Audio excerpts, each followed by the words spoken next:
dark in here. Yes, and there's a good reason for it. But you can light the lamp now if you wish. What's the reason? For the darkness, that is. Stay close. Be careful not to stray. What's the reason? Why is it so dark?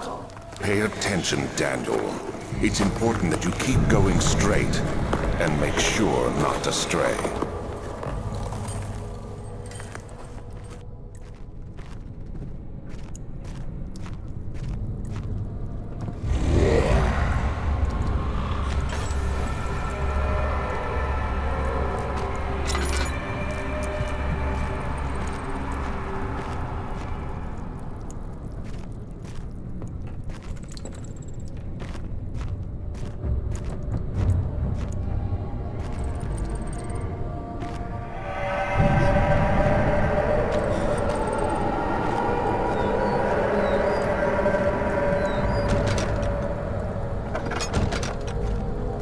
Anyone there?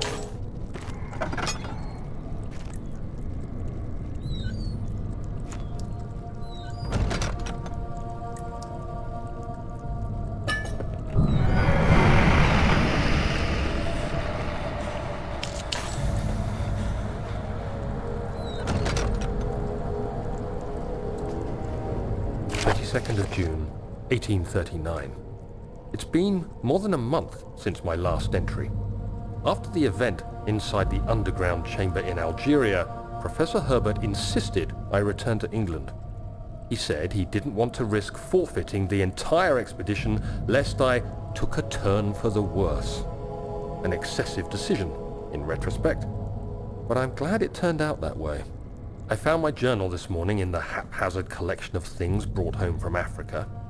Next to it lay the broken stone orb wrapped in cloth. I tried to assemble it, but couldn't. The pieces wouldn't fit together, as if they weren't from the same object. Could I have imagined it all? Was there ever a complete orb?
25th of June, 1839.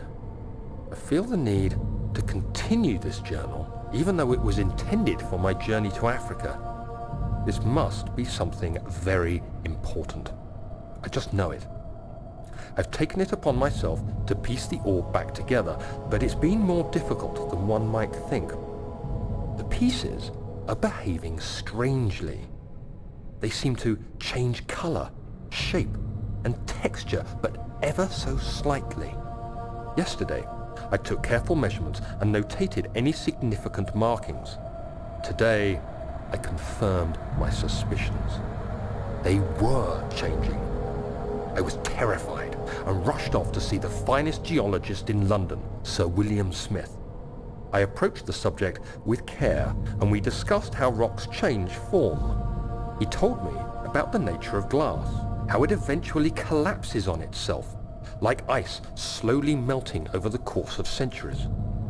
Smith eased my mind a bit, but I can't escape the feeling that these shards have otherworldly properties.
ascending room. Will it take us to the inner sanctum?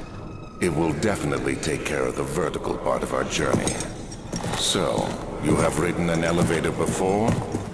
Yes, the Colosseum at Regent's Park has one. It takes you to the gallery where you can view the panorama. Good. This ride might be a little longer, and in the other direction.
My journal is gone. What would they want with my journal?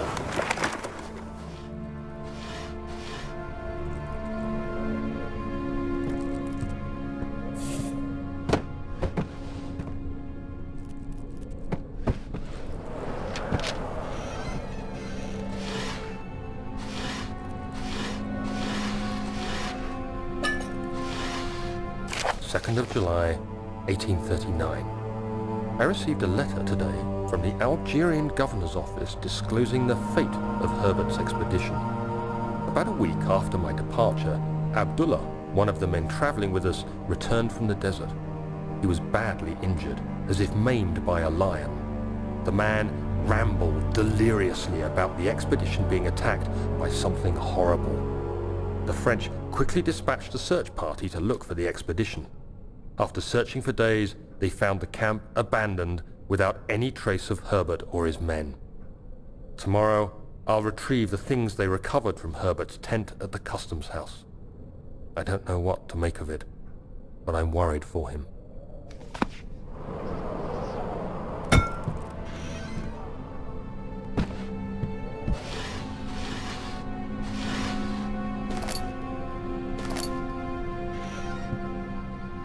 July 3rd, 1839. Today I picked up Herbert's things at the customs house. I dug through the trove of documents he had carried and found a log detailing the expedition. The nature of this text ranged from quick notes to colourful accounts of transpired events. I skimmed the pages, trying to figure out what might have happened. May 17th, the day I was trapped inside the orb chamber, Herbert dryly states, "Recovered Daniel after 1 hour of entrapment." This confused me greatly. I was suffocating within minutes. How could I have lasted an hour? I continued reading the peculiar text. Herbert states his facts without judgment or passion, but suddenly I could read frustration into his text. He pushed his men to investigate the underground tomb, an effort which seems to have strained the minds of his men. Madness spread through the ranks, and Herbert had to take some extreme measures to continue. He finally visits the chamber himself, where he retrieves the orb to the surface. His account confuses me greatly. If he has the orb, what are those pieces in my drawing room?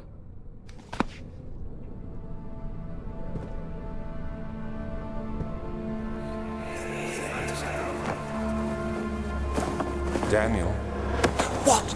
still having nightmares, I see. Yes, I can't shake them. They come every night. We'll put a stop to them. You'll see.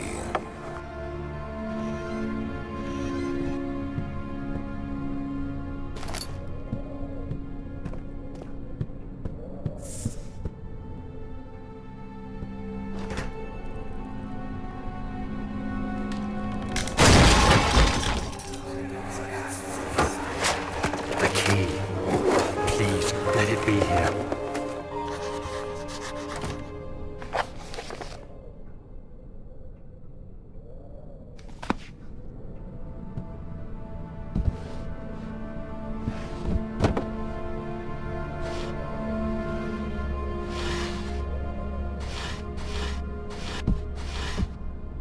4th of July, 1839. It's done! The orb is assembled. I was awakened by an exhausting nightmare. Shaking and sweating, I retired to the drawing room with a cup of tea.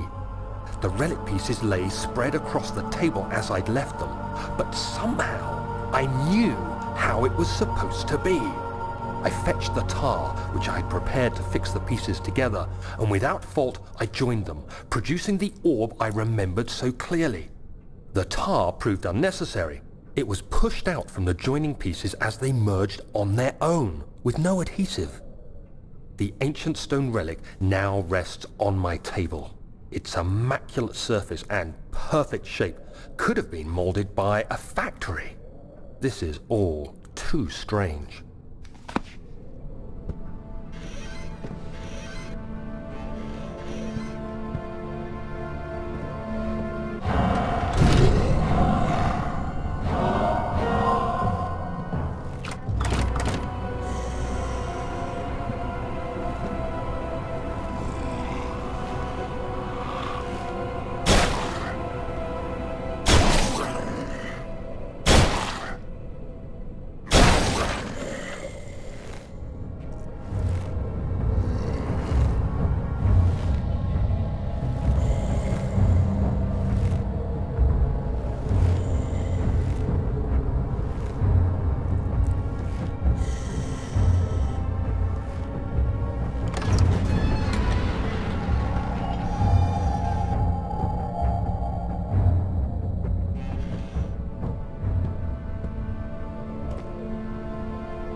God, there it is.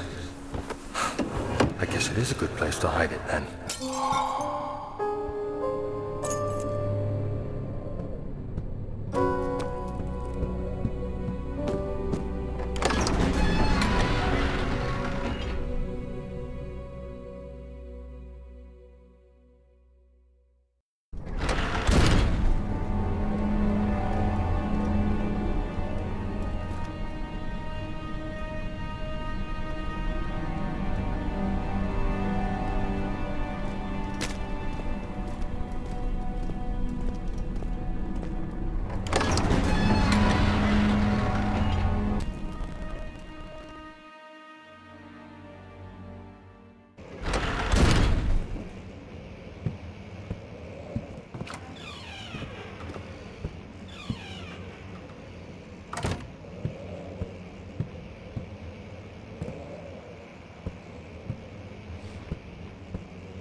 Let's see what you have to offer.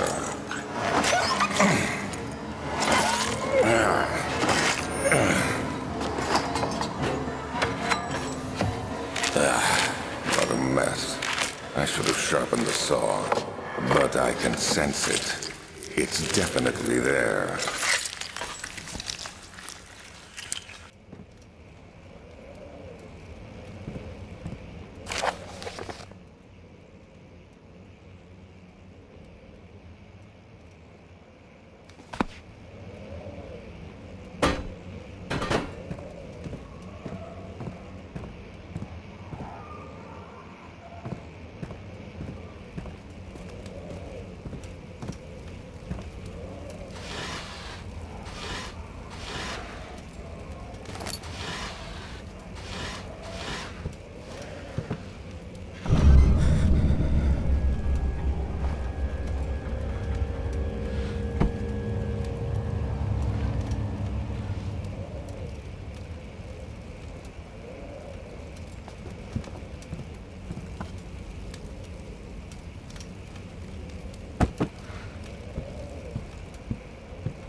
5th of July, 1839. Today I went to the university looking for answers. I was able to sneak into Herbert's office and pick up an address book along with some relevant textbooks. Professor Taylor at the Faculty of History was very helpful, and I managed to approach the subject of the orbs. The most interesting aspect was the prevalent trace they had left in our culture. The mythic orbs may, in fact, have inspired the globus cruciger, which so many royal regalia holds to this day. In ancient times, the orbs were held by priests as a symbol of the sun and its power. As I was leaving, I overheard a disturbing conversation. Sir William Smith, the geologist, was killed last night. Less than a fortnight had passed since I'd asked for his expertise. I know it's silly, but I can't help feeling responsible somehow.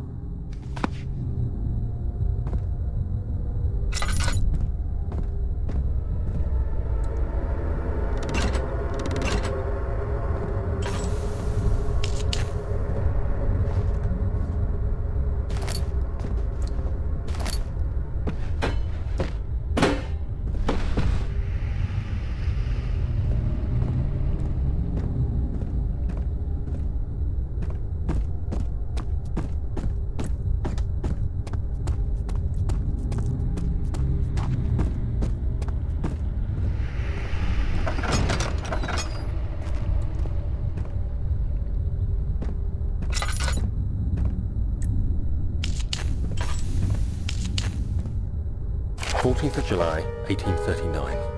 I've read every book I can find on the subject. While rich in legend and hearsay, my knowledge is lack for the insight I crave. I've sent letters to many in Herbert's address book and received answers of varying importance. Today, I got one which differed greatly from the others. From a baron in Prussia. He said nothing about the quaint stories of priests in underground temples. He didn't even mention them. He simply wrote, "I know. I can protect you. Come to Brennenburg Castle. Signed, Alexander." What am I to make of this? Protect me from what? Is someone after me? I looked up Brennenburg and traced it to the Prussian woods near the Baltic Sea. While being the least informative letter I've received, it causes me greatest distress and interest. As I write, my thoughts are drawn to my nightmares in which a most disturbing sound calls to me. A sound defying description. A voice from the void. The last few weeks have been awful, with so many sleepless nights dreading a repeat of those horrid dreams. Tomorrow, I shall visit my physician, Dr. Tate, in hope that he can provide me with sedatives to help me sleep.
July 1839.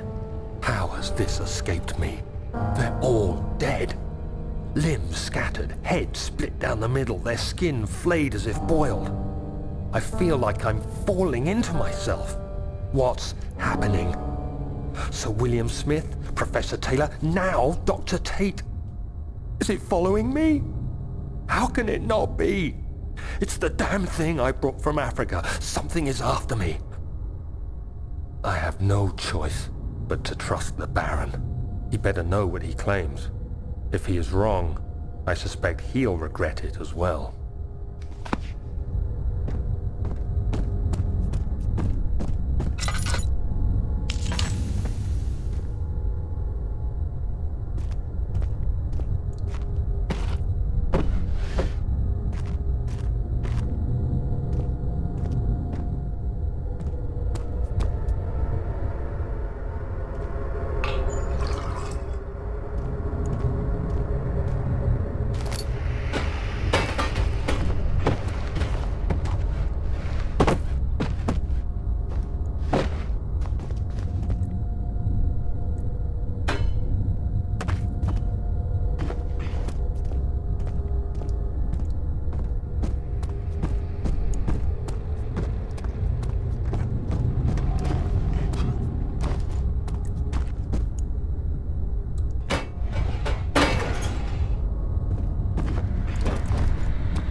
Don't forget your bag, Daniel.